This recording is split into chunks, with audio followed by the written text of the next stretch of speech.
Book wrecks where the main character is on the wrong side for most, if not all, of the story. Black Company and Vlad Talto's Kind Off.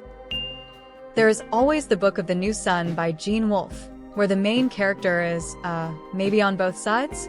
I don't want to spoil it, and maybe I couldn't if I tried. Still, 100% worth reading. ETA, he spends a lot of time working as a torturer and executioner in support of the established order. And yet, Some Desperate Glory by Emily Tess. Probably one of the best examples of the main character being an extremist group. It's very effective and the book is fantastic. I've heard some people find it hard to read because of this. I didn't, and find it works really well. Lots of playing off the reader's assumptions. Blood over Brighthaven. An example of a main character who is blind to the oppression her society is based on and has to examine her racism, plus cool magic. In Tombs of Otwan by Ursula K. Le Guin, the MC is the high priestess of a dark religion for most of the story. I recently read The Unbroken by C.L. Clarke, which has the main character working for imperialist occupiers for the majority of the book. She was kidnapped as a child and raised in a residential school run by the Conquers. A lot of the book is about her unwinding that conditioning and trying to decide whose side, if anyone's, she wants to be on. Deathgate Cycle. MC is basically the vanguard sent to create discord and destruction to weaken the other worlds before invasion by his people. I suppose one could argue the traitor Baru Cormorant? It wasn't for me, but I'd argue it fits your premise. The protagonist is not under the impression that they're on the good side, but they willingly use the tools of an oppressor to betray their own values. Soldier's Son Trilogy by Robin Hobb. She never got the MC to go against the wishes of his society, despite his being sympathetic to their presumed enemies.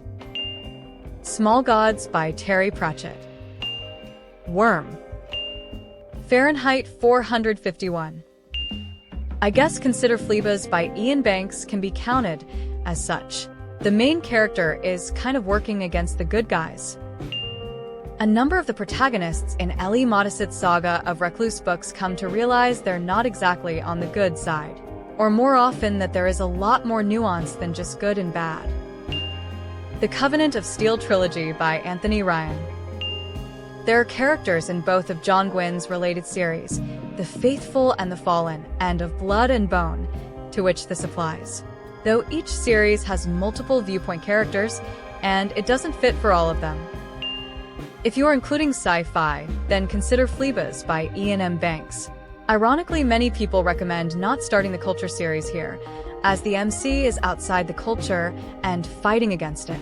I just say read in publication order with that understanding. The Black Company has the main cast working for the evil empire, but coping by having a mentality of good and evil is subjective. Thrawn's Star Wars novels. How to Become the Dark Lord and Die Trying by Django Wexler. It's more humorous, but it's a fun read. The Wings Upon Her Back. An augmented officer of a city's winged police slowly realizes that she's been serving fascists.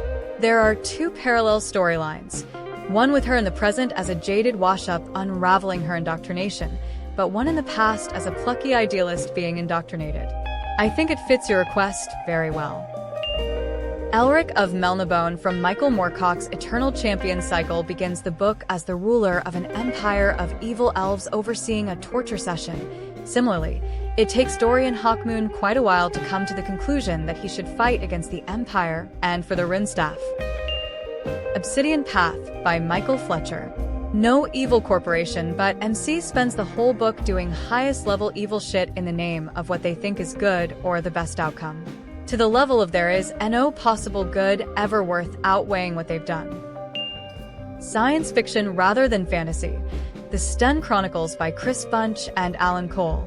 Sten is a troubleshooter for the Eternal Emperor, who seems quite a chill guy until he isn't. The Everlasting by Alex E. Harrow works for this in a really interesting way.